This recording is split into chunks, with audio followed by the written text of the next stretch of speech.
चलिए, जो हमारा पहला टॉपिक है देखिए ये है अब हिंदी की ऐतिहासिक पृष्ठभूमि, भारतीय आर्य भाषाएँ। फर्स्ट यूनिट हमारा यही है। अब आप में से कितनों ने शायद मेरे साथ क्लासेस पहले लगवाई हैं पीजीटी में। अगर पीजीटी में क्लासेस लगवाई होंगी, तो डेफ़िनेटली आपको ये वाला टॉपिक जो है वो बहुत आसान लगेगा क्योंकि पीजीटी की क्लासेस में ही हमने बहुत बारीकी से जो है वो हिंदी की ऐतिहासिक पृष्ठभूमि को पढ़ा है और यहाँ पर आपको बस थोड़ा-सा उससे थोड़ी-सी अधिक चीज़ें पढ़ने की ज़रूरत है, बाकी एक्स्ट्रा नहीं है। है ना? तो इसलिए यहाँ पर हम शुरुआत कहाँ से करेंगे अब? भारत की जो प्राचीन या इतिहास जो रहा हमारा हिंदी का, वहाँ से हम देखेंगे हिंदी की ऐतिहासिक पृष्ठभूमि। अब देखिए हिंदी के इतिहास को जानने के लिए डॉक्टर भोलानाथ तिवारी की हिंदी भाषा का संक्षिप्त इतिहास, तो आप इसको ई-पुस्तकालय से देख सकते हैं। ये हमारी भारतीय भाषाएँ हैं, उनसे संबंधित इसमें बहुत बारीकी से विचार किया गया है, ठीक है? और हरदेव बहारी का व्याकरण जो मैंने आपको पहले बताया था ग्रंथ जो है उसको भी आप लिख सकते हैं। अब यहाँ पर हम हिंदी की ऐतिहासिक तो इतिहास को अगर हमें जानना है, तो पहले पहल हम क्या करते हैं, हम विश्व की भाषाओं को जानते हैं, ठीक है? तो विश्व की भाषाओं का वर्गीकरण यहाँ पर पहले पहल बोला गया कि वो 2 तरीके से किया गया है। पहली चीज़ तो आपको ये ध्यान में रख लेनी है कि हमारी पूरे विश्व में कितनी भाषाएँ थी? ये माना जाता है कि 2796 भाषाएँ रही हैं। मोटे तौर पर हम इसको कहते हैं कि लगभग 3000 के आसपास भाषाएँ जो हैं विश्व में रहीं। फिर उन वैश्विक भाषाओं का क्या किया? वैश्विक भाषाओं को वर्गीकृत किया गया अलग-अलग भागों में, ठीक है? तो ये बात आप यहाँ पर ध्यान में रखेंगे। अब 3000 भाषाएँ थी लगभग, ठीक है? उनको वर्गीकृत कितने भागों में किया गया? 2 भाषाओं में न मतलब 2 भागों में। एक था आकृति मूलक वर्गीकरण, एक था पारिवारिक वर्गीकरण। जैसे आकृति होती है ना, अब बनावट जिसको हम कहते हैं, रचना हम जिसको कहते हैं, वाक्य रचना, ठीक है? तो पारिवारिक वर्गीकरण का जो आधार माना जाता है, वो क्या माना जाता है? यहाँ पर लिखा है देखिए, वाक्य रचना और रूप रचना, जो आपका आकृति मूलक वर्गीकरण है। ठीक है? कि किसी भाषा की आकृति कैसे है, कैसे वो बनती है, ठीक है? तो ये वाक्य रचना और रूप रचना किसका आधार माना जाता है? आकृति मूलक वर्गीकरण का। ये बिल्कुल ठीक वैसे ही है, जैसे मान लीजिए अगर हमारे पास जैसे हम हिंदी में बात करते हैं ना, हम ऐसे बात करेंगे, राम इज़ माय फ्रेंड। ये है आपका अंग्रेजी में, ठीक है? अब हिंदी में हम ऐसे लिखते हैं इसको, राम मेरा मित्र है। अब देखिए यहाँ पर राम करता है, ठीक है ना? तो वो पहले आ रहा है, फिर इज़ लिख रहे हैं हम, जो हेल्पिंग वर्ब वगैरह लगती हैं, ठीक है? इनका क्रम अलग से है, हिंदी में जो है इनका अलग से क्रम है, ठीक है?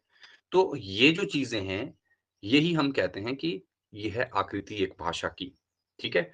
इसको आप ध्यान में रखेंगे कि क्या कहने का मतलब है इसमें कि भाषा को कैसे लिखा जाए या उसकी संरचना कैसे होती है, ये होता है आकृति, कि उसकी आकृति कैसे बनती है।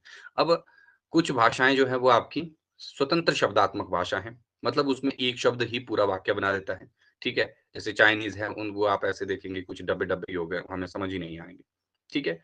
तिब्बती भाषा है वो स्वतंत्र शब्दात्मक भाषा है, तो उसकी बनावट जो अलग से है, उसकी वाक्य रचना अलग से है, ठीक है? तो यही क्या कहलाता है, ये है आपका आकृति मूलक वर्गीकरण का आधार।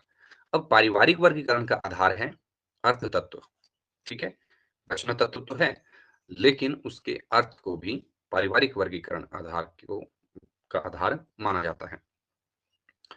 दूसरी चीज़ आपको यहाँ पर याद रखना है, पारिवारिक वर्गीकरण से कि इसको वंशात्मक, वंशानुगत, वंशानुक्रमिक, कुलात्मक और ऐतिहासिक भी कहा जाता है। तो जो इतिहास पर आधारित हो, तो इसका आधार क्या हो गया? इतिहास हो गया या जो वंश हो गया, ठीक है? तो ये है परिवार कि एक भाषा को हमने ऐसे बाँटा कि एक भाषा जितनी भी भाषाएँ हैं, या तो हम उनको उनकी संरचना के आधार पर, उनकी लिखने के आधार पर बाँटते हैं या फिर हम उनके इतिहास के आधार पर बाँटते हैं कि इतिहास में कैसे-कैसे जो है इन भाषाओं को बाँटा गया था। ठीक है? तो ये ज़्यादा इम्पोर्टेंट है देखना जो हमारा ऐतिहासिक वर्गीकरण है, इसको आप याद रखेंगे। ओके? तो अन्य नाम इसके क्या हैं आकृति मूलक वर्गीकरण के? रूपात्मक, रचनात्मक, व्याकरणिक, वाक्यात्मक, पदात्मक या पदाश्रित। अब यहाँ पर प्रश्न कैसे पूछा गया था देखना। प्रश्न जो यहाँ से ही आया था, ठीक है? कि पदाश्रित भाषा को या रूपात्मक या रचनात्मक भाषा का जो आधार है, वो किस प्रकार की भाषा का आधार माना जाता है? तो आकृति मूलक वर्गीकरण का।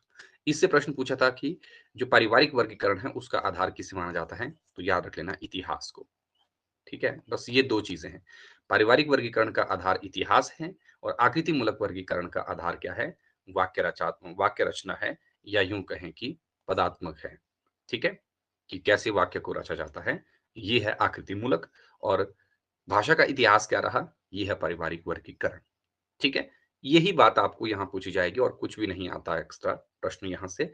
शुरुआती जितने भी टॉपिक रहते हैं देख रहा चाहे आप किसी भी टॉपिक के बारे में पढ़ें, शुरुआत में आपको बिल्कुल सामान्य सी चीज़ें ही पूछी जाती हैं। सामान्य का मतलब है कि शुरुआत से कोई ज़्यादा प्रश्न नहीं आते हैं, जो मेन-मेन चीज़ें हैं उन पर फ़ोकस आपको ज़्यादा करना रहता है, ठीक है?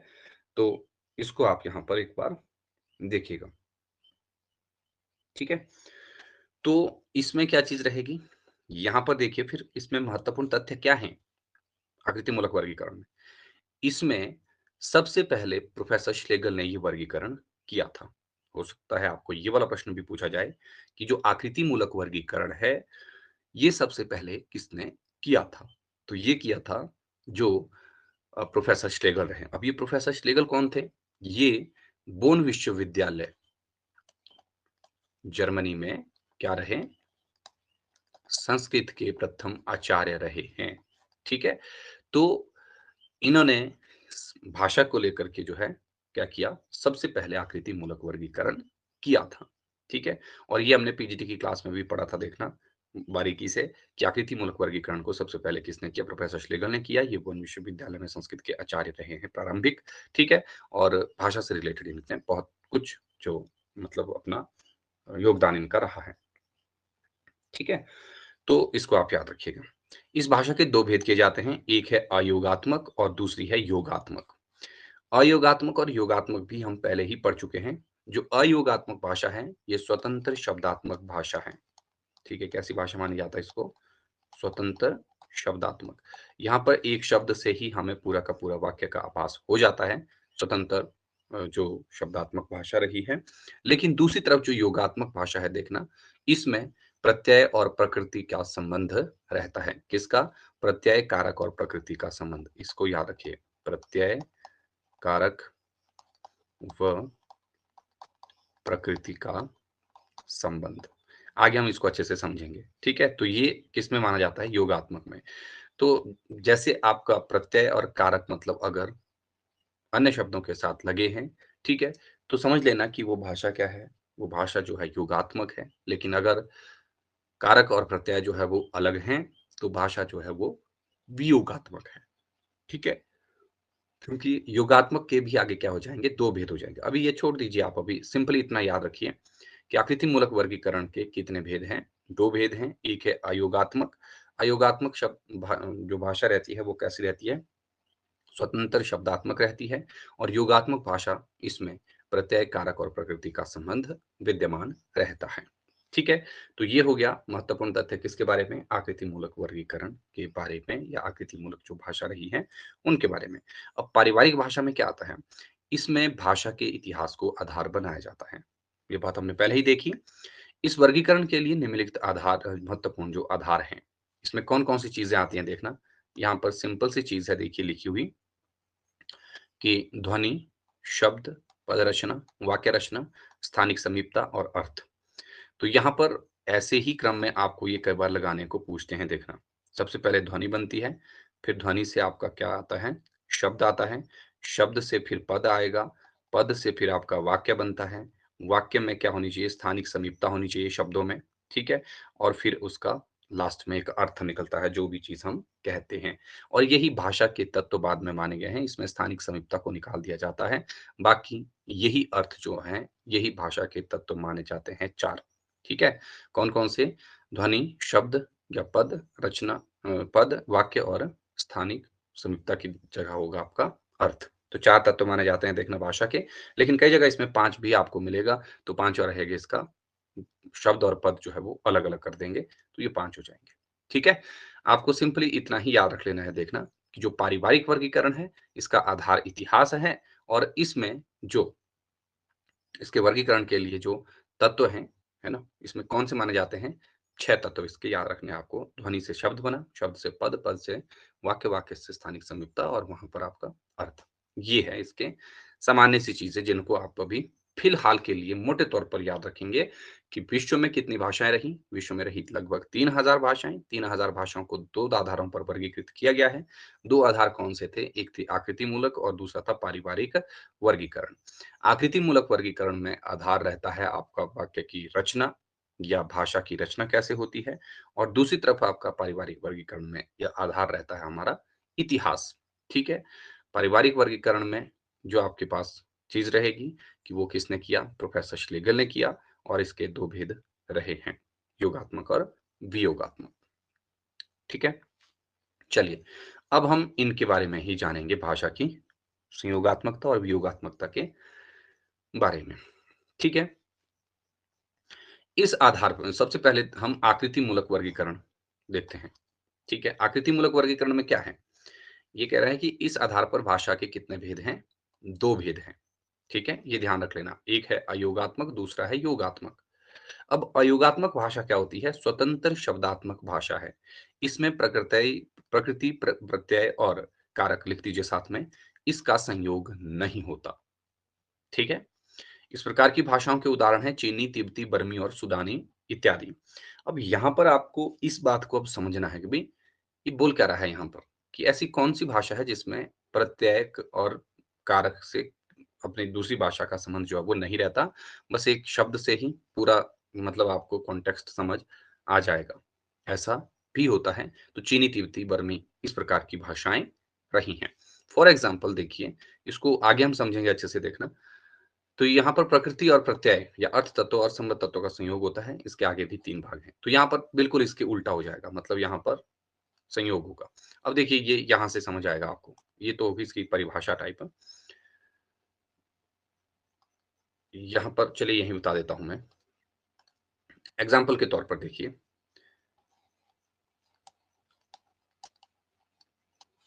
ये देखिए इसमें आपका क्या लगा है, कारक जो है इसी में ही लगा है। अगर हम हिंदी में इसको लिखें तो यहाँ पर देखिए 2 शब्द हो गए, यहाँ पर 1 ही हो गए। तो ये हो गया योगात्मक, यहाँ पर योग है ना और यहाँ पर योग इन दोनों में नहीं है, ये अलगाव है इनमें, तो वो क्या हो गया? ये विभिन्न हो गए, ठीक है? तो ये कह रहा है कि मूल शब्द जैसे यहाँ पर राम है या दिन है या कुछ भी हो सकता है, जैसे दिन एक मूल शब्द है देखिए, लेकिन हम कई बार दैनिक लिख देते हैं, ठीक है? तो इसमें प्रत्यय लगा हुआ है ना, तो यहाँ पर फिर से योग हो गया, लेकिन यहाँ पर अयोग हो गया, ठीक है? तो इसी को हम क्या कहेंगे? इसी को ही हम कहते हैं कि भई ये क्या है आपका योगात्मक और अयोगात्मक भाषा है। जहाँ पर मूल यानी कि प्रकृति के साथ क्या लगा हो आपका प्रत्यय या कारक का संयोग हो, वो आपकी अयोगात्मक भाषा है, ठीक है? अम, और संयोग ना हो सॉरी और जहाँ पर संयोग होता है, वो आपकी योगात्मक भाषा रहती है। इन शॉर्ट आपको यही याद रखना है, ठीक है? बहुत ही आसान सी चीज़ है देखना ये, बशर्ते अगर आपको इसके याद रहे तो। मतलब ये सिर्फ़ इतना स बोल रहा है आपको कि प्रारंभ में क्या होता था भई, कि जैसे आपकी भाषा रही, प्रारंभ में नहीं बल्कि बहुत सारे देश ऐसे रहे हैं जहाँ पर आपको इस तरीके की कोई आवश्यकता ही नहीं पड़ती थी। शुरुआत में प्रत्यय और कारक की, ठीक है? लेकिन धीरे-धीरे हम जानते हैं कि भाषा की क्या एक विशेषता ये रहती है कि भाषा जो है वो संयोगात्मकता से वियोगात्मकता की तरफ जाती है और कठिन से सरल की ओर होती जाती है। ठीक है? तो यही चीज़ जो है आप आगे हिंदी और संस्कृत में देखेंगे। हालाँकि हम पीजीटी की क्लासेस में कहाँ से पढ़ते थे देखना भाषा से हम पहले पढ़ते हैं कि भाषा का अर्थ क्या है, ठीक है? इस तरीके से। लेकिन इसमें जो है आपको वैसा वैसे नहीं रहेगा, यहाँ पर हम अपना सिलेबस के आधार पर ही चलेंगे, जो हमारे पाठ्यक्रम में शामिल हैं जो चीज़ें, उन्हीं के आधार पर हम चीज़ों को देखेंगे, ठीक है? तो उनको छोड़ दीजिए, अभी आप फिलहाल इसको याद रखिए। यहाँ पर आपको ये योगात्मक और वियोगात्मक जो है थोड़ी-सी और ज़्यादा अच्छे तरीके से समझ आ जाएगी। यहाँ पर है योगात्मक भाषा देखिए, इसके आगे 3 वर्गीकरण किए गए हैं, 3 भागों में बाँटा गया है इसको। ये भी आप एक बार ज़रूर देखिए, ठीक है? योगात्मक भाषाओं को। ये है आपकी अश्लिष्ट, श्लिष्ट और प्रश्लिष्ट 3 भागों में इनको डिवाइड किया गया है देखना, जो योगात्मक भाषा रहती हैं। अब इसमें क्या-क्या है? यहाँ पर लिखी हुई है देखना जो भाषाएँ, ये है आपकी सारी ही योगात्मक, लेकिन योगात्मक तक का भी आगे भेद है। कैसे? एक है प्रत्यय प्रधान, यहाँ पर देखिए जो अश्लिष्ट भाषा है, वो कैसी है? वो है प्रत्यय प्रधान, मतलब इसमें क्या रहेगा? प्रत्यय जो है प्रमुख रहेगा और ये बिल्कुल आसान है देखना। पूर्व योगात्मक, देखिए शब्दों का ही खेल है। पहले पहल यहाँ पर क्या लिखा है? पूर्व में जिस जहाँ पर योग हो। कहने का मतलब ये है कि प्रकृति के पूर्व में यदि प्रत्यय लग जाए, तो फिर आपकी भाषा कैसी बन जाती है? पूर्व योगात्मक भाषा बन जाती है और ये भाषा अश्लिष्ट हो जाती है। यहाँ से आपको सिंपली यही याद रखना है, प्रश्न आपको ऐसे पूछे जा सकते हैं देखना कि काफिर और ज़ुलू जो है वो किस प्रकार की भाषाएँ हैं। तो आप सिंपली याद रखेंगे कि ये तो आपकी प्रत्यय प्रधान भाषा है और इसमें प्रत्यय जो है वो शब्द के पहले ही लग जाता है। जबकि हमारी हिंदी में क्या होता है? प्रत्यय जो है वो ऐसे शब्दांश जो शब्द के अंत में आकर जो है शब्दों को क्या कर देते हैं? हम अर्थ परिवर्तित कर देते हैं। ठीक है? तो उसको आप याद रखिएगा, है ना? ऐसे शब्दांश जो शब्द के अंत में जुड़कर क्या करते हैं, शब्द का जो अर्थ परिवर्तित कर देते हैं, वो रहते हैं प्रत्यय। लेकिन काफ़िर और ज़ुलू ऐसी भाषाएँ रही हैं, जो अश्लिष्ट भाषाएँ रहती हैं, जिनको हम योगात्मक भाषा के अंतर्गत रखते हैं देखना, इसमें हमारा पहला ही लग जाता है प्रत्यय, ठीक है? तो ये बात आपको ध्यान रख लेनी है, इसीलिए इन्हें पूर्व योगात्मक कहते हैं। ठीक है? दूसरे नंबर पर आती है मध्य योगात्मक, तो यहाँ पर तो सोचने के लिए बात ही नहीं है। जहाँ पर प्रत्यय जो है वो मध्य में लग जाए, ठीक है? जैसे संथाली है, उसमें आपका क्या रहेगा प्रत्यय मध्य में रहेगा। देखिए इसके लिए या तो हमें फिर सारी ही भाषाओं का ज्ञान होना चाहिए, इसलिए इसको आपने सिर्फ़ याद ही रखना है, ठीक है? कि पूर्व में किसके प्रत्यय लगता है, तो पूर्व में लगता है प्रत्यय काफ़िर और ज़ुलू में, ठीक है? वो इससे पूर्व योगात्मक है। मध्य में किसके प्रत्यय लगता है? संथाली में, इसलिए वो मध्य योगात्मक भाषा हो जाएगी। फिर अंत योगात्मक यानी कि प्रकृति के अंत में प्रत्यय लगता हो, तो वो है कन्नड़, ठीक है? ये आपको याद रख लेनी है। फिर पूर्व और अंत दोनों ही जगह प्रत्यय अगर लग जाए, तो उसको हम कहते हैं पूर्वांत योगात्मक, ठीक है? तो ये है मफोर।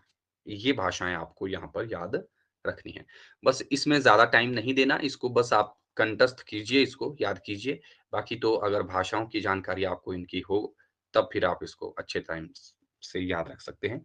लेकिन इतना ज़्यादा बारीकी से वैसे यहाँ से अभी तक प्रश्न नहीं आया यूजीसी नेट में, पर अब लगातार आप देखेंगे कि प्रश्न थोड़ा-सा बारीकी से पूछे जा रहे हैं देखना, इसलिए याद रखना पड़ेगा। और जो-जो भी चीज़ें आपके टॉपिक में, उनको थोड़ा-सा देखना ज़रूर पड़ेगा आपको, ठीक है? तो ये हो गया पहली चीज़ देखना कि जो प्रत्यय प्रधान भाषा रहती हैं, योगात्मक भाषा के अंतर्गत, वो हमारी अश्लिष्ट मानी जाती है। दूसरा आता है इसमें श्लिष्ट भाषा। इसमें क्या है, जो प्रकृति और प्रत्यय है देखना, दोनों ही प्रधान रहते हैं। प्रत्यय प्रधान नहीं है यहाँ पर आपका जो मूल शब्द है यानी कि प्रकृति जो है, वो भी प्रधान है और प्रत्यय भी प्रधान रहता है। इसमें संयोगात्मक आता है सबसे पहले, जहाँ पर प्रत्यय और प्रकृति के साथ जुड़ा रहता है। जैसे संस्कृत और अरबी, ये दोनों क्या हैं? संयोगात्मक है। याद रख लेना ये प्रश्न इम्पोर्टेंट हो सकता है देखना। संस्कृत और जो आपकी अरबी भाषा है, दोनों ही मोस्ट भाषाएँ हैं और इनसे प्रश्न ज़रूर बनता है। क्योंकि ये हमारे भारतीय परिवारों के अलावा जो सीमेटिक, हिमेटिक परिवार आता है, उसके अंतर्गत आपकी अरबी आती है, जिसको हम सामी-हामी परिवार कहते हैं देखना। और संस्कृत जो है वो भारतीय परिवार के अंतर्गत आती है।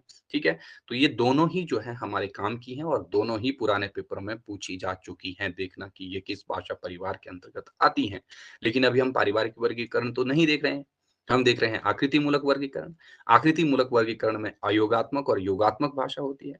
अयोगात्मक भाषा जो है अभी हम देख नहीं रहे हैं, हम पढ़ रहे हैं पहले योगात्मक। तो जहाँ पर प्रत्यय जो है वो पहले जुड़ा होता है, वो पूर्व योगात्मक है। जहाँ पर अंत में जुड़ा होता है, वो अंत योगात्मक है, जहाँ पर बीच में प्रत्यय होता है वो मध्य है और जहाँ पर पहले और अंत में होता है वो पूर्व और अंत योगात्मक रहता है जिसको हम पूर्वांत योगात्मक कहते हैं। ठीक है? इसके अलावा दूसरा नंबर पर आता है श्लिष्ट। श्लिष्ट में क्या रहता है? प्रकृति और प्रत्यय दोनों ही प्रधान रहते हैं। ठीक है? मतलब मेन कौन है? दोनों ही हैं। ऐसा नहीं है कि जैसे यहाँ पर सिर्फ़ प्रत्यय पर ज़्यादा फ़ोकस था कि पहले प्रत्यय आ रहा तो पहले होगा। यहाँ पर प्रकृति भी इतनी महत्वपूर्ण है देखना। ये बोल रहा है कि जहाँ पर प्रकृति जो है के साथ जुड़ा है, प्रकृति समझ आ रहा होगा आपको मूल शब्द के साथ प्रत्यय मतलब जैसे संस्कृत का उदाहरण मैंने दिया था ना रामस्य, तो राम का यहाँ पर प्रकृति है, स्य यहाँ पर लग गया है रामस्य, तो ये संयोग हो गया ना, तो ये हो गया संयोगात्मक। अब यहाँ पर राम का अगर हो गया, तो यहाँ पर देखिए का अलग से लग गया ना, तो ये क्या हो गया? ये भी योगात्मक हो गया, है ना? हिंदी जो है वियोगात्मक हो गया और संस्कृत जो है वो योगात्मक होगी। इन शॉर्ट वैसे इतना ही प्रश्न ये बनता है कि जो आकृतिमूलक वर्गीकरण के आधार पर हिंदी जो है वो किस प्रकार की भाषा है, तो आपको याद रख लेना है वियोगात्मक भाषा रहेगी। तो दूसरे नंबर पर आता है वियोगात्मक। तो श्लिष्ट में तो आपको सिर्फ इतना याद रख लेना संयोग और वियोग, है ना?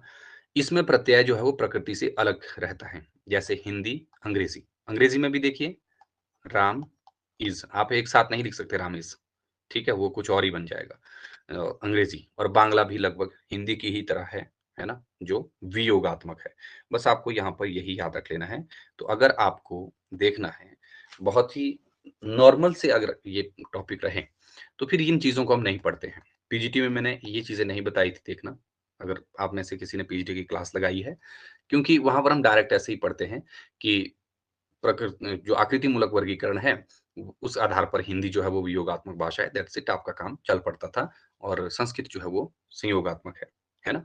लेकिन यहाँ पर आपको योगात्मकता के भी और बारीकी से पढ़ने की आवश्यकता रहेगी, क्योंकि ये प्रश्न बन सकते हैं पेपर में, इसलिए इनको अच्छे से देखिए। फिर उसके बाद आता है लास्ट में समास प्रधान भाषा, ये भी योगात्मक में ही आती है। पूर्ण प्रश्लिष्ट मतलब पूर्ण रूप से समास पर आधारित भाषा जो रहती है, उसे हम क्या कहते हैं? उसे हम समास प्रधान या योगात्मक भाषा का प्रश्लिष्ट रूप मानते हैं। समास का मतलब होता है संक्षिप्तीकरण। क्या होता है? संक्षिप्तीकरण। अब देखिए जैसे हम कहते हैं कि ये मतलब जैसे हम बोलते हैं ना सिंपल सा राजा का कुमार, राजा के कुमार ने आपको आदेश दिया है, तो हम सिंपली राजा के कुमार जगह क्या लिखेंगे? राजकुमार सिंपली, ठीक है? तो मतलब ये है भाषा को संक्षिप्तीकरण करना। मतलब आज के समय में आप देखते हैं ना हर एक व्यक्ति जो है बहुत मतलब टाइम का अभाव के चलते या यूँ कहें कि अपने बचाव के लिए इस प्रकार से भाषा को भी क्या करते थे? संक्षिप्त रूप से रखा जाता था। ठीक है? तो जहाँ पर अत्यधिक समासिकता रहती है भाषा में, वो रहती है पूर्ण प्रश्लिष्ट मतलब जहाँ पर आपको समास युक्त भाषा मिले, वो होगी पूर्ण प्रश्लिष्ट और आंशिक होती है जहाँ पर आंशिक रूप से जैसे आपके समास को ध्यान में रखा जाए, तो वो है आंशिक समास या आंशिक प्रश्लिष्ट। तो ये भी आप मतलब यहाँ पर समास से संबंधित याद रख लेना। अगर ज़्यादा ही समास से युक्त भाषा है, तो वो हो जाएगी पूर्ण प्रश्लिष्ट, अगर होगी वहाँ पर कम रूप में समासों का प्रयोग, तो वो आंशिक संश्लिष्ट भाषा हो जाएगी, इसलिए आप इनको भी याद रखिएगा। तो ये है योगात्मक भाषा। इन शॉर्ट कहने का मतलब यही है, हमारे काम की जो सबसे ज़रूरी चीज़ है, वो कौन-सी है? वो यहाँ पर है। ठीक है? श्लिष्ट भाषा, योगात्मकता के अंतर्गत कि भई इसके कितने भेद हैं? 2 भेद हैं, संयोगात्मक और वियोगात्मक। जहाँ पर प्रत्यय और प्रकृति जुड़ा रहेगा, वो आपकी संयोगात्मक है। जहाँ पर ये अलग हो जाएगा, वहाँ पर जो है वो वियोगात्मक है। ठीक है? बस इसको याद रखिए, आपका काम उतना ही हो जाएगा। अब आता है दूसरी तरफ जो है पारिवारिक वर्गीकरण, ठीक है? अब पारिवारिक वर्गीकरण के अंतर्गत ये भी आपने पीजीटी की क्लास में बहुत ही अच्छे तरीके से और बारीकी से इसको पढ़ा था, ठीक है? अब इसमें क्या है देखिए, पारिवारिक वर्गीकरण में आपको सिंपली याद रख लेना है कि जितनी भी हमारी भाषाएँ रही हैं देखना, विश्व की, उनका एक इतिहास रहा और उस इतिहास के आधार पर हमने क्या किया, उस इतिहास के आधार पर हमने ऐसा देखा कि बहुत सी भाषाएँ जो हैं वो पारिवारिक रूप से आपस में क्या रहीं, जुड़ी हुई रहीं, है ना? मतलब कहने का मतलब क्या है कि वे किसी एक भाषा से ही निकली हुई हैं, ऐसा माना जाता रहा कि भई उनका एक इतिहास है, ठीक है? ये बात आप एक बार याद रखिएगा। और परिवारों की जो संख्या मानी गई है ना, वो फिर अलग-अलग मानी गई। जैसे भाषा के भी अपने एक अलग परिवार बने। जैसे फॉर एग्ज़ाम्पल अगर हम यहाँ पर अपने इधर देखेंगे, अपने हिमाचल में देखेंगे या भारतवर्ष में देखेंगे, ठीक है? जैसे पर्टिकुलर कोई हमारा स्थान रहता है, वहाँ के लोगों की भाषा जो है वो मतलब वंशानुगत वैसे ही चलती आ रही है, ठीक है? ये है पारिवारिक वर्गीकरण। इसमें हम भाषा की संरचना को नहीं देख रहे हैं, हम ये देख रहे हैं कि इतिहास में जो है कौन-कौन लोग जो है इस भाषा को इस्तेमाल में लाते थे, ठीक है? तो इस आधार पर लेखकों के अलग-अलग मत रहे हैं, ये बात आपको ध्यान में रखनी है। डॉक्टर भोलानाथ तिवारी हिंदी भाषा का संक्षिप्त जो इतिहास है, उसमें क्या कहते हैं देखना उसमें इन्होंने कहा कि भाषा परिवार कितने हैं? 13 भाषा परिवार हैं। और हम्बोल्ट एक जो ये चिंतक रहे हैं देखना जर्मनी के, उन्होंने भी कितने माने? उन्होंने भी 13 माने हैं भाषा परिवार। हम्बोल्ट और भोलानाथ तिवारी ने भाषा परिवारों की संख्या कितनी मानी है? 13 मानी। और इसके अलावा कुछ विद्वान ऐसे रहे जिन्होंने भाषा परिवारों की संख्या को कितना माना है? 12 माना है। कुछ का मानना ये है कि ये जो संख्या है, ये कितनी है? 100 के आसपास है। ठीक है? 100। लेकिन कुछ का मानना क्या है कि ये सर्वमान्य मतानुसार 18 है। इसको आप याद रखिएगा। ये बिल्कुल सही माना जाता है देखना, जिसे आपको ध्यान में रखना है। लेकिन डॉक्टर भोलानाथ तिवारी के अनुसार ये 13 भाषा परिवार रहे हैं। ये बात आप बिल्कुल ध्यान में रखिएगा, है ना? अगर पर्टिकुलर भोलानाथ तिवारी को पूछा जाए तब 13 होंगे, लेकिन अगर सर्वमान्य मतानुसार पूछा जाए कि कितने भाषा परिवार हैं देखना वो 18 हो जाएँगे। ये आपने पहले भी पढ़ा था। ठीक है? अब यहाँ पर दूसरी चीज़ क्या आती है देखिए, भौगोलिक क्षेत्र कितने हैं? 4 हैं। ये भी याद रख लेना है कि पहले हमारी विश्व की भाषाएँ कितनी थी? बहुत सारी रही ना, 3000 के आसपास। तो उनका वर्गीकरण किस आधार पर हुआ पहले? पहले हुआ भौगोलिक क्षेत्रों के अंतर्गत। जैसे मान लीजिए हमारे हिमाचल में 12 ज़िले हैं देखना, हमने उनको क्या किया, भौगोलिक क्षेत्र के अंतर्गत ऐसे बाँटा कि जहाँ की थोड़ी-सी सिमिलर जैसी है, जो एक जगह से ही निकली है, तो उसको हम एक परिवार का नाम देंगे। ठीक है? और जैसे 12 ज़िलों को हमने लगभग 4-5 भौगोलिक क्षेत्रों में बाँट दिया, कुछ आस-पास के जो ज़िले हैं, वो एक साथ करके। ठीक वैसे ही यहाँ पर भी ऐसे ही रहा। तो यूरोप और एशिया का जो भाग रहा, ये सबसे बड़ा भूखंड रहा, भाषा के तौर पर देखना। और इसके अंतर्गत 18 भाषा परिवार आते हैं, जो यहाँ पर 18 नहीं सॉरी 10 भाषा परिवार आते हैं, जो यहाँ पर लिखे हुए हैं। ठीक है? तो भारतीय परिवार जो है हमारे काम का है, वो इसके अंतर्गत ही आता है, तो इसको आपने याद रखना है। फिर दूसरी है यहाँ पर अफ्रीका भूखंड, इसके अंतर्गत 3 आते हैं, 10 3 13 हो गए देखिए। प्रशांत महासागरीय भूखंड और इसके अंतर्गत 4 आती हैं, 13 4 17। और अमेरिकी परिवार जिसको हम रेड इंडियन के नाम से भी जानते हैं इस परिवार को, इसे भी आप याद रखिएगा। ये 1 हो गया और टोटल ये कितने हो गए? 18 हो गए और सर्वमान्य मतानुसार यही 18 भाषा परिवार हैं, जिन्हें आपको याद रख लेना है। ठीक है? कि भई भाषा को अगर हम परिवारों में विभक्त करेंगे, तो हमारे पास पहले भौगोलिक क्षेत्र आ जाएँगे, 4 भौगोलिक क्षेत्र हैं निर्विवादित रूप से। और उन 4 भौगोलिक क्षेत्रों के अंतर्गत कितने हैं? 18 भाषा परिवार रहते हैं। ठीक है? तो ये चीज़ आपको यहाँ पर ध्यान में रखनी है। इनमें से कौन है मोस्ट मोस्ट भाषा परिवार? इनको याद रखिए। देखना ये मैं आपको बता दिया, भोलानाथ तिवारी के अनुसार 13 होंगे और जो हम्बोल्ट होंगे उन्होंने भी 13 माने। लेकिन जो आपका फ्रीडरिश म्यूलर रहा है, एक नाम देखना, फ्रीडरिश म्यूलर, इसने 100 माने थे भाषा परिवार। ठीक है? ये याद रखने की ज़रूरत नहीं है। अगर आप अरिहंत की बुक से देख रहे होंगे तो वहाँ पर 12 दिए हुए हैं, तो वो भी नहीं है, आपको 18 ही रखने हैं। 4 भौगोलिक क्षेत्रों के अंतर्गत 18 भाषा परिवार हैं, जो सर्वमान्य मत हैं। कौन-कौन से 18 हैं? वो सारे के सारे यहाँ पर लिखे हुए हैं। इनमें से काम के कौन हैं? एक है भारोपी परिवार, एक है द्रविड़ परिवार, एक है काकेशी, नहीं काकेशी उतना ज़रूरी नहीं है, एक है यूराल अल्ताई परिवार, ठीक है? उसके बाद चीनी परिवार, फिर सामी-हामी। सामी-हामी को सेमेटिक और हेमेटिक भी कहते हैं, इसको भी याद रखना। यहाँ से प्रश्न आया हुआ है, पहले देखना। सामी-हामी परिवार के अंतर्गत कौन सी आती है आपकी? अरबी भाषा आती है, वो याद रख लेना है। तो इसको सेमेटिक और हेमेटिक भाषा परिवार भी कहते हैं। इसको आपने ध्यान में रखना है। ठीक है? ये भाषा परिवार आपको याद रखने हैं। हमारे भारतवर्ष में जो है, अगर सबसे ज़्यादा भाषा परिवार जो बोला जाता है, देखना कितने प्रतिशत भारोपी परिवार की भाषा आती है? 73। ठीक है? द्रविड़ परिवार की जो है वो कितनी है? ये आपकी लगभग 25% के आसपास बोली जाती है। इसके अलावा चीनी परिवार की भाषा भी यहाँ पर थोड़ी-सी बोली जाती है देखना, इसको भी याद रखिएगा। और बाकी आपका जो ऑस्ट्रिक परिवार आता है इसमें, वहाँ से भी कुछ एक प्रतिशत लोग जो हैं, इस प्रकार की भाषा भी कहते हैं। लेकिन अधिकतर जो है आपका भारोपी परिवार की भाषा ही मानी जाती है, इसको आप याद रखेंगे, है ना?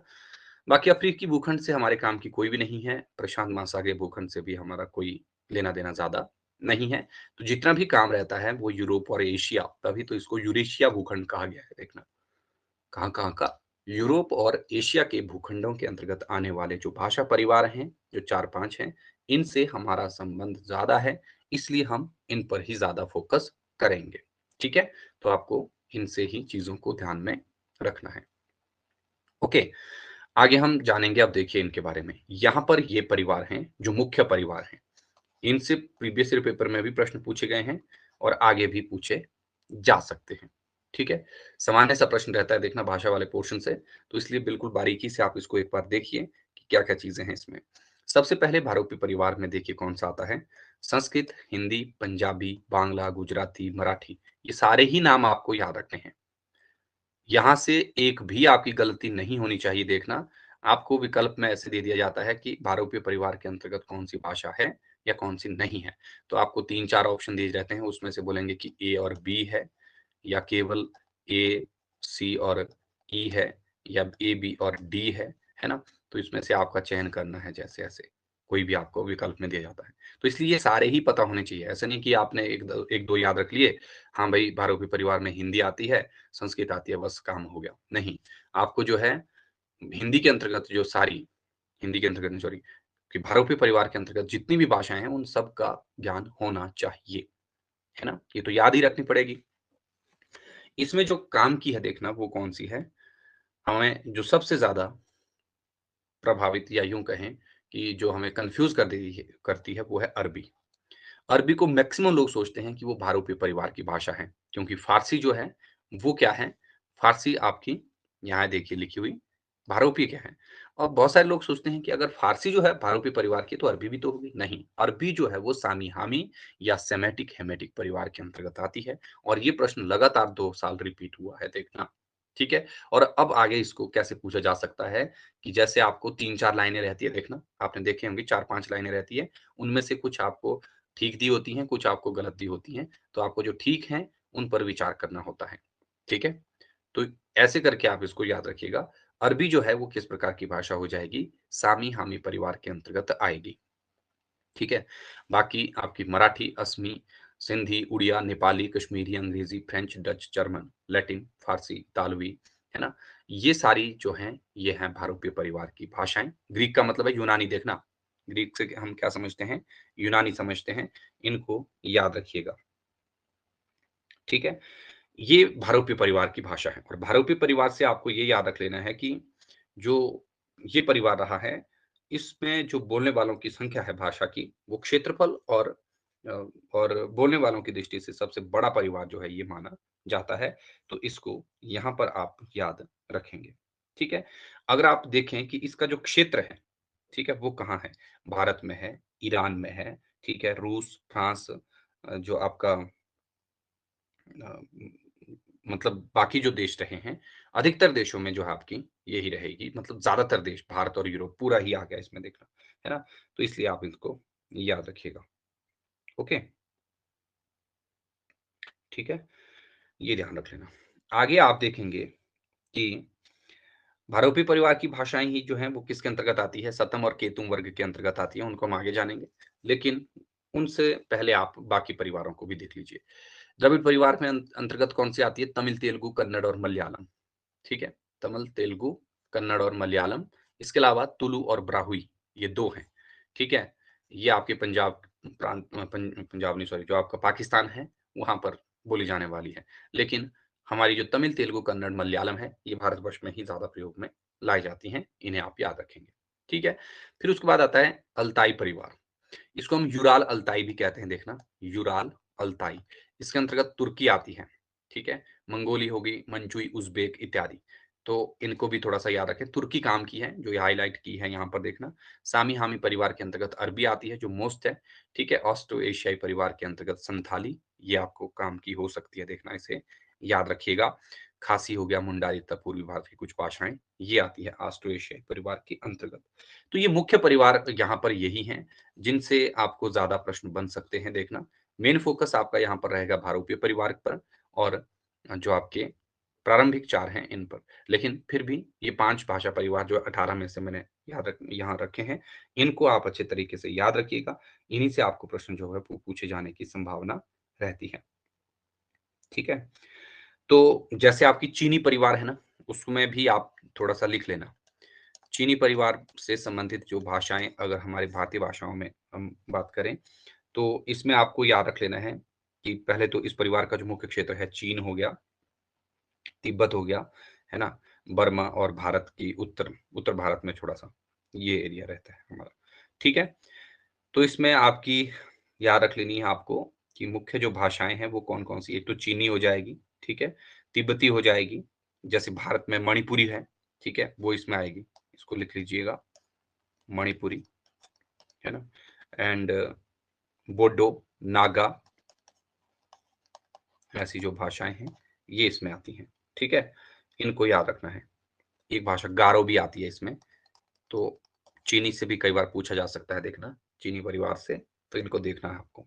ओके, बाकी आपको याद रखने की ज़रूरत मेरे हिसाब से नहीं है, तो यूराल और अल्ताई जो परिवार हैं, इनको थोड़ा-सा आप याद ज़रूर रखें, ठीक है? अमेरिकी जो लास्ट में थी पीछे हमारी, उसको रेड इंडियन के नाम से जानते हैं, वो मैंने आपको पहले ही बता दिया था, दैट्स इट।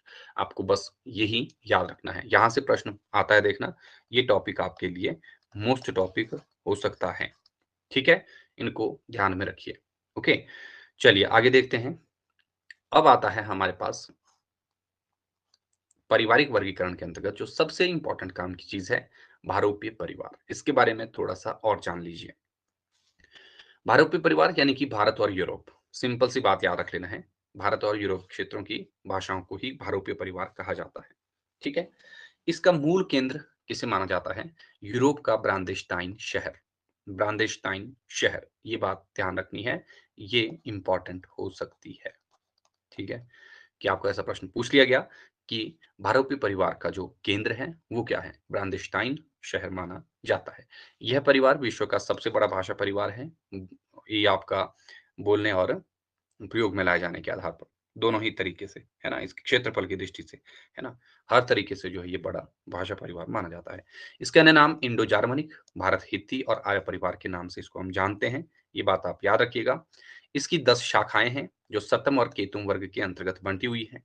सतम वर्ग के अंतर्गत 4 आती हैं और केतुम वर्ग के अंतर्गत 6 शाखाएँ आती हैं। ठीक है? हमारे काम की यहाँ पर कौन-सी है? भारत ईरानी यानी कि आर्य भाषा जो रही है, आर्य शाखा वही है। बाकी आपको याद रखने की ज़रूरत यहाँ पर नहीं है। ठीक है? तो सतम वर्ग के अंतर्गत कौन-सी रहती है? भारत ईरानी, इसको हम आर्य कहते हैं। इसी को हम लेंगे आगे देखना और यहाँ पर हम इसको बारे में जानेंगे, भारत ईरानी के बारे में ही। इसको हम आर्य शाखा भी कहते हैं। बस आपको सिंपल सा इतना ही याद रखना है और ये क्रम बिल्कुल याद होना चाहिए आपको देखना क्योंकि आपको क्रमानुसार ही तो ये लगानी है पेपर में। वहाँ पर वैसे ही प्रश्न आपको बनेगा किस से किसका विकास हुआ। तो सबसे पहले भारतीय परिवार, उसको इंडो-जार्मनिक, भारत हित्ती या आर्य परिवार के नाम से जानते हैं और उसमें भी आगे आपके 10 शाखाएँ थीं, 10 शाखाओं को 2 भागों में बाँटा। एक आपकी सतम और दूसरा आपका केतुम। हमारे काम की भाषा रहेगी सतम, सतम के अंतर्गत है हमारी भारत ईरानी, ठीक है? भारत ईरानी का जो उल्लेख है, ठीक है? इसके 3 उपवर्ग आगे किए गए, हिंदी भाषा सर्वेक्षण के रचयिता जॉर्ज ग्रियर्सन को जाता है कि भई इसका श्रेय किसको गया कि जो भारत ईरानी थी, इसके कितने उपवर्ग किए गए हैं? 3 उपवर्ग किए, किसने किए? जॉर्ज ग्रियर्सन ने। जॉर्ज ग्रियर्सन की पुस्तक का नाम है the linguistic survey of India. इसका अंग्रेजी नाम भी लिख लीजिएगा देखना, तो आपको कई बार पता नहीं चलेगा। The linguistic survey of India, ये है इसका अंग्रेजी रूपांतरण, हिंदी में इसका अर्थ है हिंदी भाषा सर्वेक्षण, ठीक है? तो इसको आप याद रखिए। हिंदी भाषा सर्वेक्षण नामक पुस्तक के रचयिता जो जॉर्ज ग्रियर्सन रहे, जॉर्ज ग्रियर्सन का संबंध आयरलैंड से था। ये वाले प्रश्न भी कई बार पूछे जाते हैं देखना कि जो भाषा विद्वान रहे हैं, इनका संबंध कहाँ से था? जैसे हमने पहले देखा जो आपका प्रोफेसर श्लेगर रहे, वो जर्मनी के बोन विश्वविद्यालय से संबंधित थे। अब यहाँ पर जॉर्ज ग्रियर्सन जो रहे हैं, ये आपके आयरलैंड से इनका संबंध माना जाता है। ठीक है? तो इसे भी आप एक बार ज़रूर देखिएगा। ओके? तो हिंदी भाषा सर्वेक्षण, याद रखना है ये पुस्तक। तो इसमें इन्होंने क्या बोला कि जो भारत ईरानी शाखा है भई, इसके कितने भेद हैं? 3 भेद हैं, ठीक है? तो भारत और ईरान सिंपल सी बात याद रखनी है आपको यहाँ पर वैसे। ईरानी में ईरान देश के आस-पास की जो भाषा थी, वो आ गई। पहला हो गया इसका ईरानी भाग, ठीक है?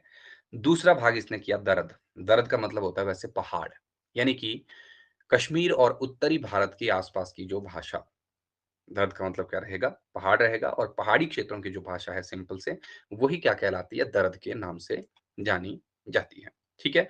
इसको आपने याद रख लेना है। कश्मीर और उत्तरी भारत के आसपास की भाषा इसमें हो जाएगी। फिर तीसरे नंबर पर आता है इसमें भारतीय आर्य भाषा। हमारे काम की भाषा जो है, यही है, ठीक है? यही है हमारे काम की भाषा, भारतीय आर्य भाषा। ये भारत के उत्तरी भाग की भाषा मानी जाती है और इसी से ही आगे भारतीय भाषाओं का विकास हुआ। जैसे प्राचीन भारतीय आर्य भाषाएँ, मध्यकालीन भारतीय आर्य भाषाएँ और आधुनिक भारतीय आर्य भाषाएँ। ये आपने बिल्कुल मतलब बारीकी से पहले भी पढ़ी हुई हैं देखना, वही हैं चीज़ें जो आपने पहले देखा था। बस ये आपको ऐसे याद रख लेना है कि हम इतिहास में किस तरीके से भाषा को देखते हैं। प्रारंभ में हमारी जो हिंदी रही, हिंदी नहीं रही मतलब विश्व की जो भाषाएँ रही वो 3000 थी।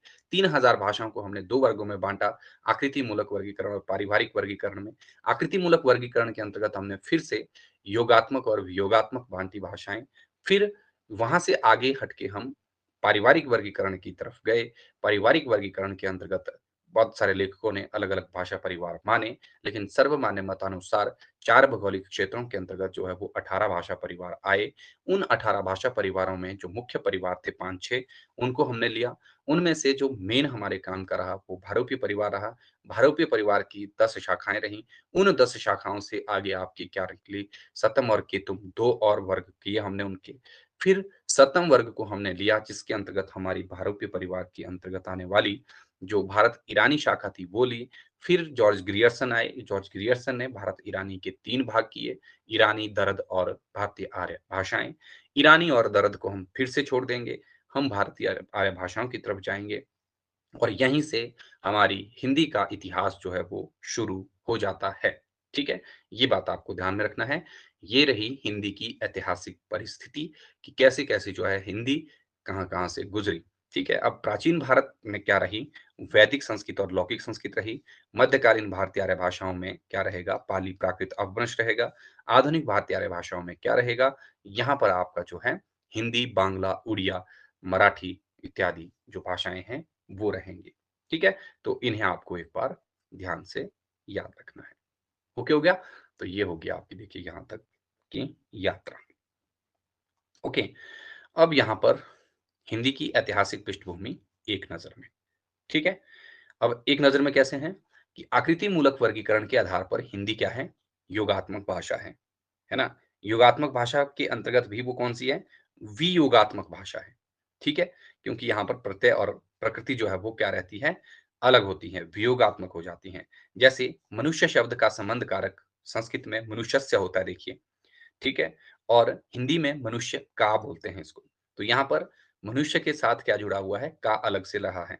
तो मनुष्यस्य संस्कृत में था, तो ये संयोगात्मक है। यहाँ पर देखिए का अलग से लगा है, तो मतलब इसका अलगाव है।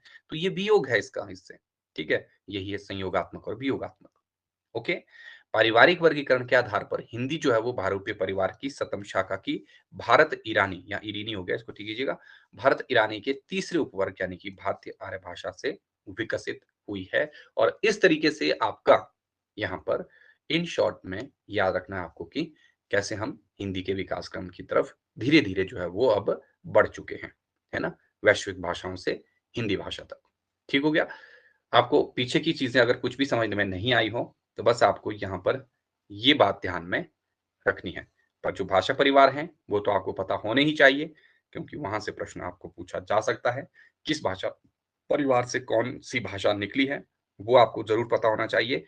आज तक जितनी भी बारी प्रश्न पूछा गया है देखना यूजीसी नेट में, वो वहीं से ही पूछा गया है या फिर इसके आधारों से पूछा गया है। जो सबसे पहले यहाँ स्लाइड थी रखी हुई हमने कि इतिहास को जो है आधार किस पे आधार पर माना गया है, जो आपका पारिवारिक वर्गीकरण है या जो वंशानुगत वर्गीकरण है, उसमें इतिहास को माना गया है।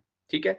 और दूसरी तरफ जो आपका ये रहा है देखना वर्गीकरण, वो आकृतिमूलक वर्गीकरण है, जो पद रचना के आधार पर रहता है। ठीक, ये हो गया आपका ऐतिहासिक पृष्ठभूमि। इसके बाद अब हम थोड़ा-सा और जानेंगे हमारी जो भारतीय आर्य भाषाएँ रही हैं, उनके बारे में। तो इसके आगे कितने भेद हो गए देखना, 3 भेद हो गए इसके। सबसे पहले है प्राचीन भारतीय आर्य भाषा। ये आपने पहले से ऑलरेडी पढ़ के रखे हैं। इसमें ज़्यादा टाइम हम नहीं लेंगे। जो चीज़ें आपने ऑलरेडी पहले पढ़ ली हैं देखना, उनको ध्यान मतलब रखना है, भूलना नहीं है उनको। ये बहुत सिंपल सी चीज़ें हैं। वैदिक संस्कृत, लौकिक संस्कृत इसमें आती है। वैदिक संस्कृत को हम प्राचीन संस्कृत भी कहते हैं। ये बात आपने ध्यान में रखना है। प्राचीन संस्कृत, वैदिकी, छंदस और छांदस, ये इसके अन्य नाम है। लौकिक संस्कृत को केवल संस्कृत भी कहा जाता है। ये भी याद आप रखेंगे। मध्यकाल में पाली है, पाली से याद रख लेना, प्रथम ग्रामीण भाषा इसको कहते हैं।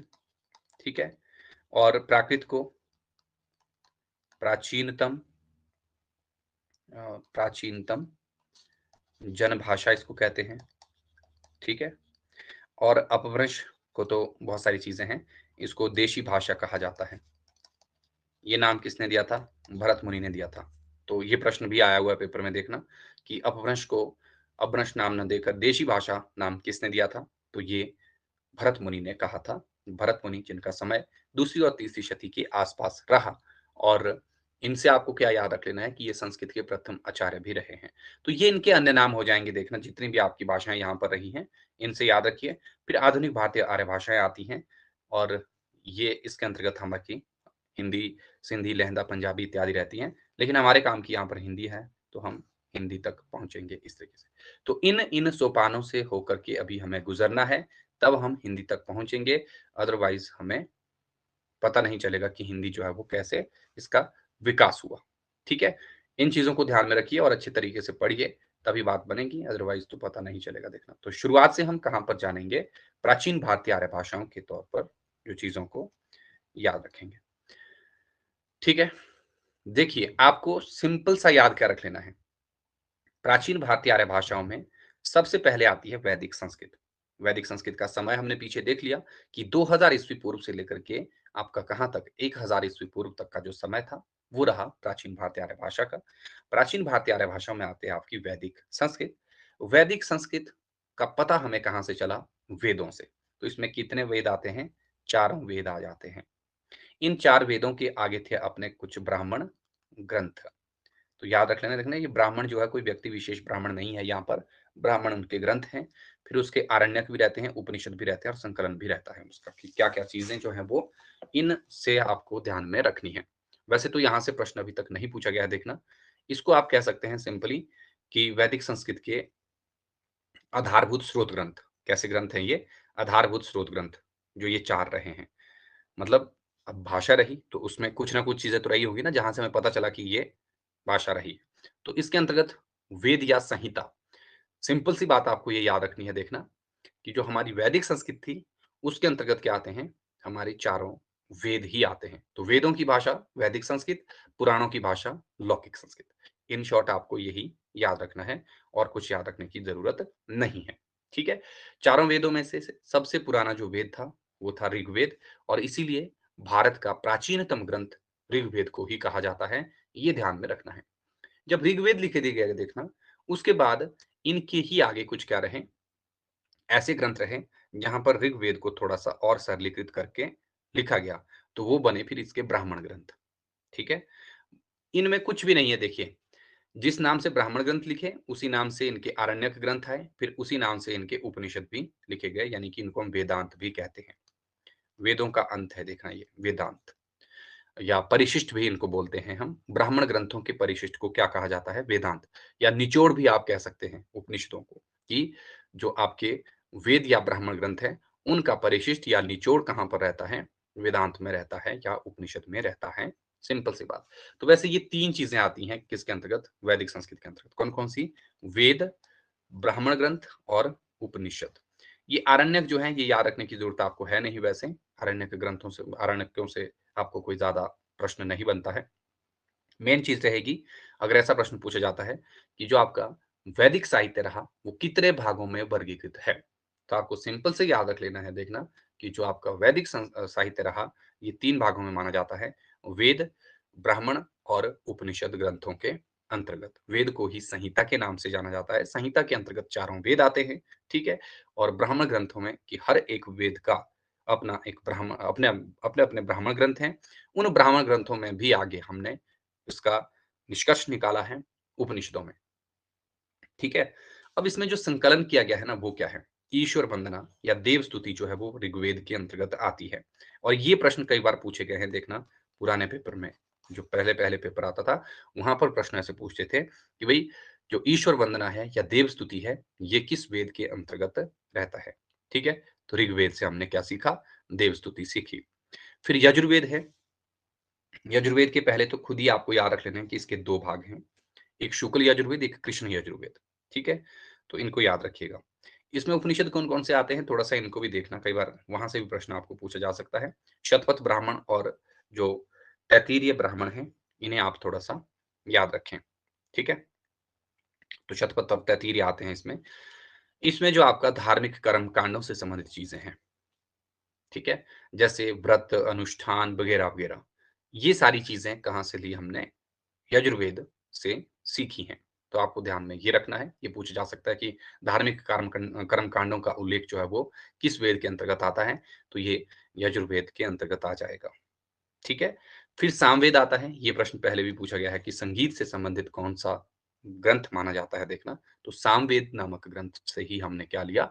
संगीत विद्या या गायन विद्या भी आप इसको कह सकते हैं, ये हमने यहाँ से सीखी है। तो वेद त्रयी के अंतर्गत ये प्रारंभिक 3 वेद आते हैं, इनको आपने ध्यान में रखना है। वेद त्रयी में यहाँ तक कि 3 वेद आ जाएँगे, देखना। और अथर्व वेद को बाद में इसमें ऐड किया गया था, जिसमें आपको याद रख लेना है कि इसका आरण्यक ग्रंथ कोई भी नहीं है, ठीक है? और ये जनसाधारण में ज़्यादा प्रचलित रहा। इसमें क्या चीज़ रही? तंत्र मंत्र और जादू टोना, वो हमें इसमें मिलता है अथर्व वेद में, ठीक है? तो ये थी वैदिक संस्कृत साहित्य की छोटा-सा इसमें चीज़ें हैं, देखना, जिनको आपको याद रख लेना है। आधारभूत स्रोत ग्रंथों में आपको अ, चारों वेद याद रखने हैं, ब्राह्मण ग्रंथ उनके याद रख लेने हैं, उपनिषद याद रखने हैं और इन चीज़ों में क्या-क्या चीज़ें रहीं इन ग्रंथों में, तो ये यहाँ पर है, इसको आप अच्छे से याद रखें। That's it. यही है आपके काम की चीज़, ज़्यादा प्रश्न आपको यहाँ से बनेगा। बाकी तो आपको सबको पता है, प्राचीन ग्रंथ ऋग्वेद ही है ना? भाषा इसकी क्या रहेगी? वैदिक संस्कृत रहेगी, जो पुरानी संस्कृत थी, जिसको हम प्राचीन संस्कृत भी कहते हैं, ठीक है? या प्राचीनतम भाषा भी इसको कहते हैं। प्राचीनतम भाषा का मतलब है कि सबसे पुरानी यही रही, ठीक है? तो जितने भी भारतीय हमारी भाषाएँ रहीं, उनका विकास क्रम इससे ही रहा। अब इसमें आपको याद रखना है आगे कि इसकी कुछ विशेषताएँ भी थीं। अब कौन-कौन सी विशेषताएँ थीं, उनको थोड़ा-सा जानना है आपको, देखना। इसमें कुल 52 ध्वनियाँ मानी गई हैं, जिनमें 13 स्वर और 39 व्यंजन हैं। और ये 52 ध्वनियाँ मानने वाले डॉक्टर धीरेन्द्र वर्मा इत्यादि जो लेखक रहे हैं, उदय नारायण तिवारी, उन सब ने ही ये मानी है, देखना, कि इसमें कितनी ध्वनियाँ रहीं, 52 ध्वनियाँ और 13 स्वर, 39 व्यंजन। ये अगर आपको पूरा देखना है चार्ट, तो ये आपको पांडे वाली बुक में दिया रहेगा, देखना, वहाँ से आप इसको देख सकते हैं, ठीक है? उसमें दिया हुआ है।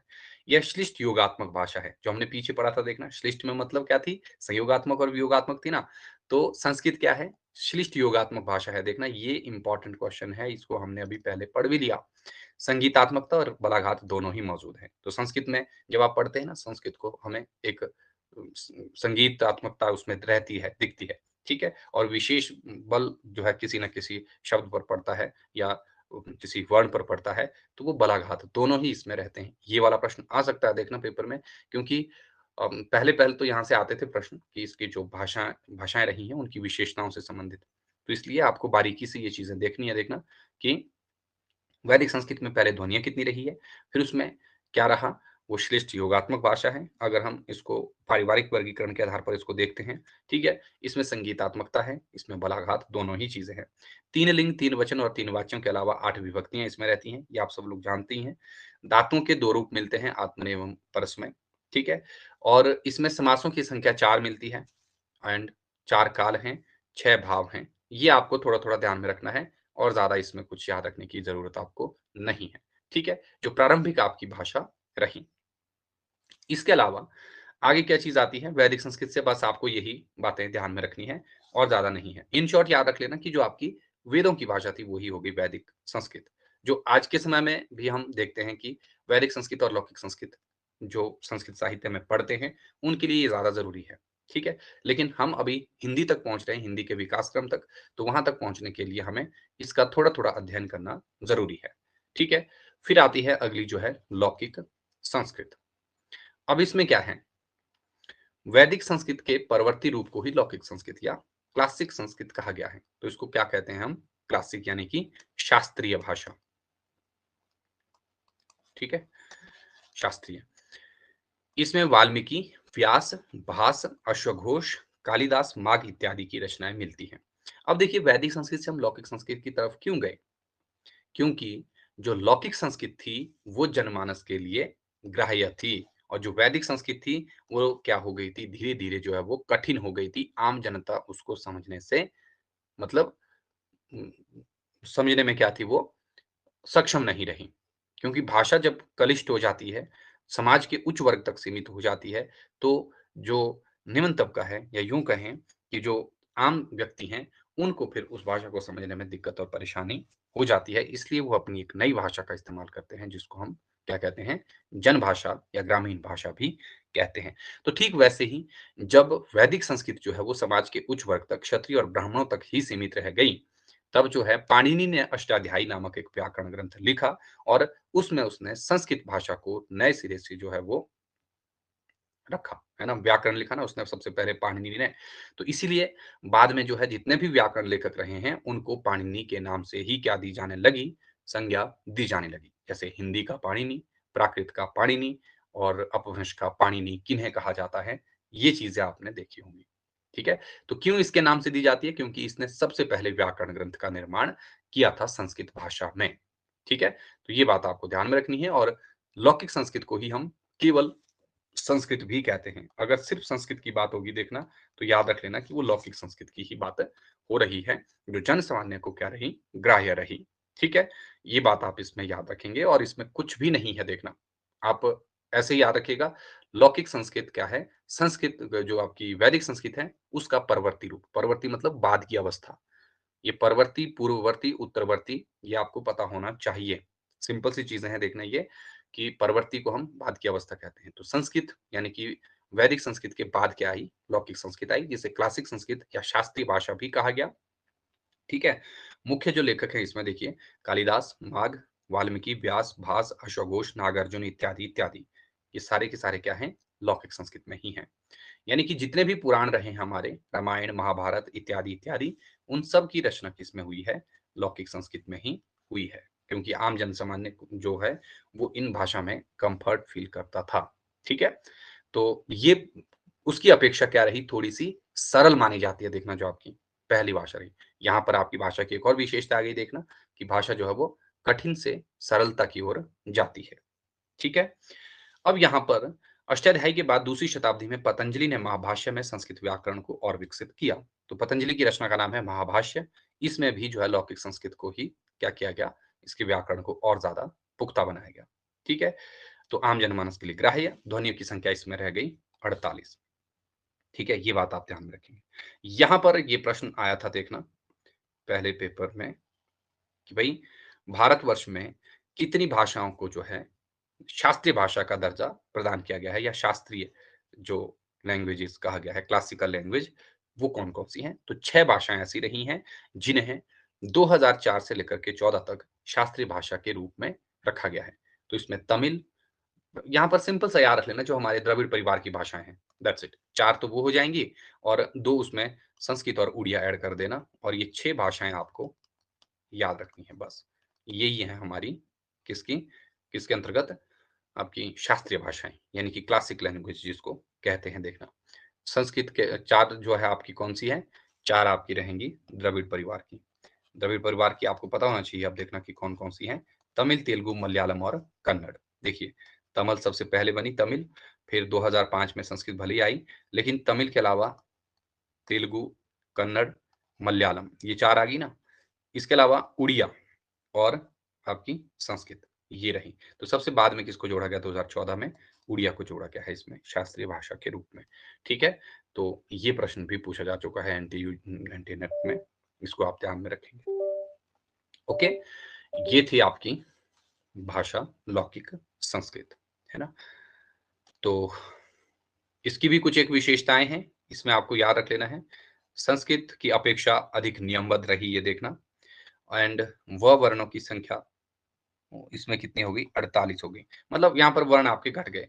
लट लकार का प्रयोग समाप्त हो गया। एक ही अर्थ में प्रयुक्त अनेक प्रत्ययों के स्थान पर केवल एक ही प्रत्यय यहाँ पर रूढ़ हो गया। ठीक है? कई वैदिक शब्दों का प्रयोग यहाँ पर बंद हो गया कि जो कठिन शब्द थे वो नहीं किए गए। उपसर्गों का स्वतंत्र प्रयोग भी यहाँ पर बंद होने लगा और ली स्वर की भी यहाँ पर समाप्ति होती गई। यह भाषा जो है वो थोड़ी-सी धर्मनिरपेक्ष मानी गई। ठीक है? धर्मनिरपेक्ष से हम क्या समझते हैं कि समाज का कोई भी तबका इसे आसानी से समझ सकता था। इसलिए इसमें धर्मनिरपेक्षता को भी जोड़ लिया जाता है। तो सामान्य-सामान्य सी विशेषताएँ हैं, इनको आप थोड़ा याद रखिए। हालाँकि ऐसे प्रश्न आज तक नहीं पूछे हैं इससे, लेकिन अगर फिर भी अगर आपको आ जाता है प्रश्न कि भई इसकी विशेषताएँ वगैरह भी तक बताइए, तो फिर थोड़ा-सा आपको ऐसे याद रखना है इसको। बाकी इनको आप नॉर्मल सा पढ़ के ज़रूर जाइए, पर ऐसा नहीं है कि बिल्कुल ही आपने छोड़ देना है, तो थोड़ा-सा देख लेना आपने वैदिक संस्कृत और लौकिक संस्कृत को। ठीक है? तो यहाँ पर आपको यही चीज़ें रहेंगी। अभी के लिए फिलहाल इतना ही करते हैं हम।